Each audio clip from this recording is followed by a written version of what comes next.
Student पूछते हैं मुझसे सर जीरो से पढ़ाएंगे, अभी कमेंट में भी बहुत सारे स्टूडेंट करेंगे सर बिल्कुल जीरो से स्टार्टिंग से होगा क्या? बिल्कुल जीरो से होगा। वोल्टेज, करंट, चार्ज सब चीजें जीरो से पढ़ूंगा मैं, ठीक है? जीरो से लगा के एडवांस सुपर एडवांस लेवल तक भी हम लोग पढ़ेंगे। चलिए सिलेबस में सबसे पहला नंबर आता है बेसिक कांसेप्ट का। सेकंड फोल्डर बनेगा आपका फंडामेंटल एलिमेंट, ठीक है, जिसमें आरएनसी के बारे में पढ़ेंगे हम लोग, types of elements and sources के बारे में पढ़ेंगे, डिपेंडेंट इंडिपेंडेंट सोर्सेस क्या होते हैं सब पढ़ेंगे। Then fourth number basic solving techniques. अब बेसिक सॉल्विंग टेक्निक्स क्या होती है आपकी? KCL, KVL, equivalent circuit with respect to source, equivalent resistance, capacitance and inductance. 12th class में हम लोग रेजिस्टेंस, इक्विवेलेंट रेजिस्टेंस, कैपेसिटेंस निकालते थे इलेक्ट्रोस्टैटिक में, वही हम लोग यहां पे भी करेंगे। स्टार डेल्टा ट्रांसफार्मर, स्टार को डेल्टा, डेल्टा को स्टार में कैसे कन्वर्ट करते हैं यही बताऊंगा।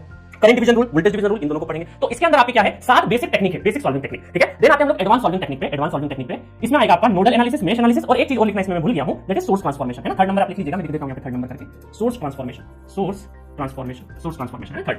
6 number power and energy calculation. 7 number singularity function. अब देखिए सिंगुलरिटी फंक्शन होता क्या है? बहुत सारे लोग आपको ये कहते हुए मिलेंगे कि नेटवर्क थ्योरी से पहले सिग्नल सिस्टम पढ़ो। भाई सिग्नल सिस्टम क्या होता है ना कि ऐसा सब्जेक्ट है जिसके लिए प्रॉपर आपका माइंड डेवलप होना चाहिए, जरूरी है। कुछ बेसिक लेवल का जानकारी होना बहुत जरूरी है। एक होता है ना third semester, fourth semester, fifth semester, तो फिफ्थ सेमेस्टर वाले बच्चे का जो मेंटल लेवल थोड़ा सा क्या हो गया, मैच्योर हो चुका है, थोड़ा ग्रास्पिंग पावर उसका ज्यादा बढ़ चुका है। तो इसलिए अगर थर्ड सेमेस्टर वाले बच्चों को गाइड करना है, आप नेटवर्क थ्योरी सिग्नल पढ़ लो, वो ज्यादा जरूरी है, तो काम नहीं बनने वाला है। अब देखिए क्या होता है, नेटवर्क थ्योरी में सिग्नल एंड सिस्टम के कुछ बेसिक कांसेप्ट यूज होते हैं, तो उसके लिए हमें पूरा सिग्नल पहले पढ़ने की जरूरत नहीं है। मैं क्या करूंगा, सिंगुलरिटी फंक्शन में सिग्नल एंड सिस्टम एक सब्जेक्ट होता है इंजीनियरिंग में, जो कि गेट के सिलेबस में भी होता है। उसमें जो बेसिक कांसेप्ट जो मुझे नेटवर्क में जरूरत पड़ेगी उनको मैं यहां पे पढ़ा दूंगा। तो टेंशन मत लेना कि सिग्नल एंड सिस्टम आपको पढ़ना जरूरी नहीं, जरूरी है। मैं सिग्नल के जो बेसिक कांसेप्ट है यहां पे पढ़ा दूंगा जो नेटवर्क में यूज होंगे।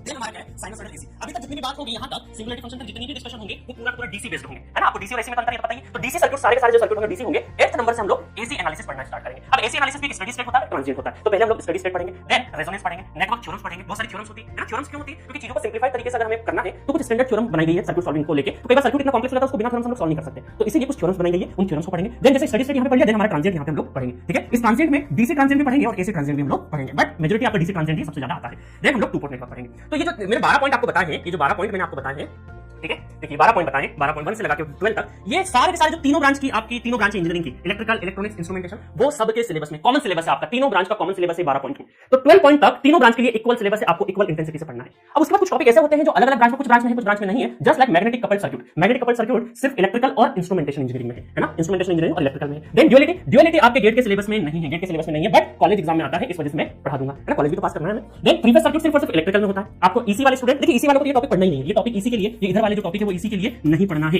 ना। इसी का यहां तक ही खत्म हो गया। इलेक्ट्रॉनिक्स वाले स्टूडेंट को टू पोर्ट तक ही पढ़ना है। उसके बाद पैसिव फिल्टर्स आते हैं जो कि इंस्ट्रूमेंटेशन इंजीनियरिंग नहीं है। देन ग्राफ थ्योरी भी आपके सिलेबस में नहीं है, सिर्फ कॉलेज एग्जाम में आपको आता है, उसके लिए मैं हल्का फुल्का आपको पढ़ा दूंगा। देन लास्ट में लोकस डायग्राम, वो इंस्ट्रूमेंटेशन ब्रांच में ही आता है। कई बार लोकस डायग्राम को स्टडी स्टेट एसी के साथ या रेजोनेंस के साथ ही पढ़ाया जाता है, बट मैं अलग से लोकस डायग्राम आपको पढ़ाऊंगा। तो ये कुछ 13 से लेकर 18 तक 1 2 3 4 5 6 टॉपिक ऐसे हैं जो कि आपके किसी ब्रांच में है, किसी ब्रांच में नहीं है, तो मैंने यहां पे डिवाइड कर दिया कौन सी ब्रांच। अब आप अपना डिसाइड करिए कौन सी ब्रांच आपकी है, उसके हिसाब से आपको